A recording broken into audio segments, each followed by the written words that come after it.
ಬಾರ್ಕೂರು ಕಚ್ಚೂರಿನ ಶ್ರೀ ಮಾಲ್ತಿ ದೇವಿ ದೇವಸ್ಥಾನ ಶ್ರೀ ಬಬ್ಬುಸ್ವಾಮಿ ಮೂಲ ಕ್ಷೇತ್ರದಲ್ಲಿ ಅಷ್ಟಬಂಧ ಬ್ರಹ್ಮಕಲಶೋತ್ಸವದ ಅಂಗವಾಗಿ ನಡೆದ ಅಖಿಲ ಕರ್ನಾಟಕ ಬಬ್ಬುಸ್ವಾಮಿ ದೇವಸ್ಥಾನಗಳ 10 ಸಂಸ್ಥರ ಬೃಹತ್ ಸಮಾವೇಶದಲ್ಲಿ ಆಶೀರ್ವಚನ ನೀಡಿ ಮಾತನಾಡಿದ ಪೇಜಾವರ ಮಠದ ಶ್ರೀ ವಿಶ್ವಪ್ರಸನ್ನ ತೀರ್ಥ ಸ್ವಾಮೀಜಿ, ಪ್ರತಿ ಬಾರಿ ನಾವು ದೇವಾಲಯಗಳಿಗೆ ಹೋದಾಗ ನಮ್ಮಲ್ಲಿರುವ ಒಂದು ದುರ್ಗುಣ ಬಿಟ್ಟು ಒಂದು ಸದ್ಗುಣವನ್ನ ಮೈಗೂಡಿಸಿಕೊಳ್ಳಬೇಕು. ಕಚ್ಚೂರು ಕ್ಷೇತ್ರದಲ್ಲಿ ಇಂತಹ ಸದ್ಗುಣ ಮೈಗೂಡಿಸಿಕೊಳ್ಳಲು ಪೂರಕವಾದ ಧಾರ್ಮಿಕ ಶಕ್ತಿ ಇದೆ ಎಂದರು. ಒಂದು ಸಮಾಜದ ಒಂದು ದೇವಾಲಯದ ಉತ್ಸವ ಅಂತಂದರೆ, ಒಂದು ಧಾರ್ಮಿಕ ಶ್ರದ್ಧಾ ಕೇಂದ್ರ ಅಂತಂದರೆ ಅದು 4 ಗೋಡೆಗಳ ಒಂದು ಕಟ್ಟಡ ಅಷ್ಟೇ ಅಲ್ಲ.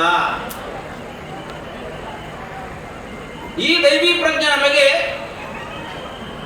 ಇಂಥ ಒಂದು ಕ್ರಿಯಾಶೀಲತೆ ನೀಡಿದೆ.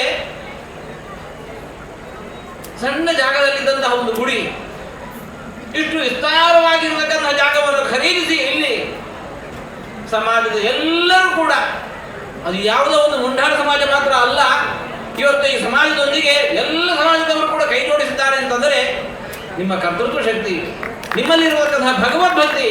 ಚಿತ್ರದುರ್ಗದ ಶ್ರೀ ಮಾದರ ಚೆನ್ನಯ್ಯ ಗುರುಪೀಠದ ಶ್ರೀ ಬಸವಮೂರ್ತಿ ಮಾದರ ಚೆನ್ನಯ್ಯ ಸ್ವಾಮೀಜಿ ಕಾರ್ಯಕ್ರಮವನ್ನು ಉದ್ಘಾಟಿಸಿ ಆಶೀರ್ವಚನ ನೀಡಿದರು.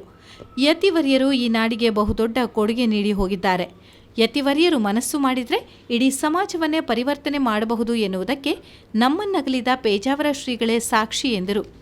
ಸ್ವಾಗತ ಸಮಿತಿ ಅಧ್ಯಕ್ಷರಾದ ಶಾಸಕ ರಘುಪತಿ ಭಟ್ ಮಾತನಾಡಿ, ಕಚ್ಚೂರು ದೇವಸ್ಥಾನ ಕಡಿಮೆ ಅವಧಿಯಲ್ಲಿ ಕ್ಷಿಪ್ರಗತಿಯ ಬೆಳವಣಿಗೆ ಕಾಣುವಲ್ಲಿ ಸಮಾಜದ ಜನರ ಒಗ್ಗೂಡುವಿಕೆ, ಸೇವಾ ಮನೋಭಾವವೇ ಕಾರಣ ಎಂದರು. ನಮ್ಮ ಕಚ್ಚೂರು ಮಾಲ್ತಿದೇವಿ ಆಡಳಿತ ಮಂಡಳಿಯವರು ಈ ಒಂದು ಜೀರ್ಣೋದ್ಧಾರದ ಕೆಲಸಕ್ಕೋಸ್ಕರ ಹಿಂದೆ ಅವರನ್ನು ಭೇಟಿಯಾದಂಥ ಸಂದರ್ಭದಲ್ಲಿ ತಮಗೆ ಸಂಪೂರ್ಣವಾದಂಥ ಮಾರ್ಗದರ್ಶನವನ್ನು ನೀಡಿದಂಥವರು, ಸ್ವತಃ ಆರ್ಥಿಕ ಸಹಾಯವನ್ನು ಮಾಡಿದವರು. ಈ ದೇವಸ್ಥಾನದ ಒಂದು ಅಭಿವೃದ್ಧಿಗೋಸ್ಕರ ಆ ಜೀರ್ಣೋದ್ಧಾರದ ಸಂದರ್ಭದಲ್ಲಿ ಅವರ ಸ್ವಂತ ಮಠದ ವತಿಯಿಂದ ಆರ್ಥಿಕ ಸಹಾಯವನ್ನು, ಬಹಳ ದೊಡ್ಡ ಆರ್ಥಿಕ ಸಹಾಯವನ್ನು ನೀಡಿ ಪರಿಶಿಷ್ಟ ಜಾತಿಯವರ ಒಂದು ದೇವಸ್ಥಾನ ಅದು ಜೀರ್ಣೋದ್ಧಾರ ಆಗಬೇಕು ಅಂತ ಹೇಳುವಂಥ ಬಹಳ ದೊಡ್ಡ ಸಂಕಲ್ಪವನ್ನು ಇಟ್ಟಂಥವರು.